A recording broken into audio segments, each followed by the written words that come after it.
YS Vivekananda Reddy హత్య కేసులో Kadapa YSRCP MP Avinash రెడ్డికి సుప్రీంకోర్టు నోటీసులు జారీ చేసింది. తెలంగాణ హైకోర్టు వైఎస్ అవినాష్ రెడ్డికి మంజూరు చేసిన బెయిల్ రద్దు చేయాలంటూ వైఎస్ సునీతారెడ్డి దాఖలు చేసిన పిటిషన్పై సీజేఐ జస్టిస్ సంజీవ్ ఖన్నా నేతృత్వంలోని ధర్మాసనం మంగళవారం విచారణ జరిపింది.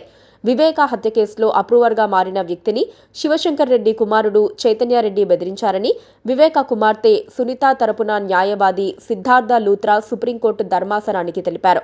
ఒక ప్రైవేటు డాక్టర్గా ఉన్న వ్యక్తి జైలుకు వెళ్లి సాక్షులను ప్రభావితం చేయడానికి ప్రయత్నించారని కోర్టుకు వివరించారు.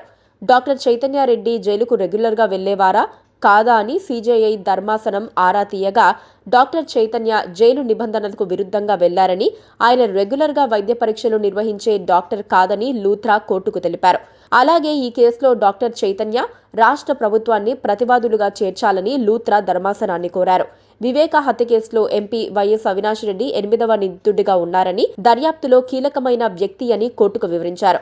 అయితే ధర్మాసనం ఈ వాదనల్ని పరిగణలోకి తీసుకుని డాక్టర్ చైతన్య రాష్ట్ర ప్రభుత్వాలను ప్రతివాదులుగా చేర్చడానికి అంగీకరించింది. అలాగే ఎంపీ వైఎస్ అవినాష్ రెడ్డి, శివశంకర్ రెడ్డి కుమారుడు చైతన్యారెడ్డికి నోటీసులు జారీ చేసింది. ఈ పిటిషన్పై తదుపరి విచారణ మార్చి 3కు వాయిదా వేసింది సుప్రీంకోర్టు. సుప్రీంకోర్టులో సునీత, ఆమె భర్త రాజశేఖర్ రెడ్డి, సీబీఐ ఎస్పీ రామ్ సింగ్ దాఖలు చేసిన పిటిషన్ పైన విచారణ జరిగింది. తమపై నమోదు చేసిన కేసులను క్వాష్ చేయాలని కోరగా వివేక హత్య కేసు పరిణామాలను సునీత తరపు లాయర్ లూత్రా కోర్టుకు వివరించారు.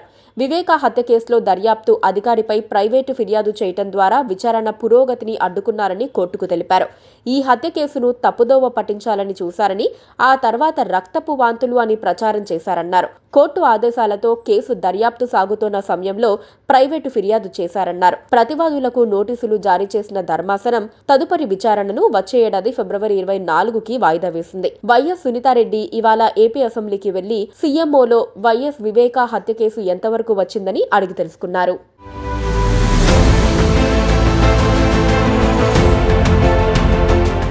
Please subscribe to KTV Telugu. KTV Telugu.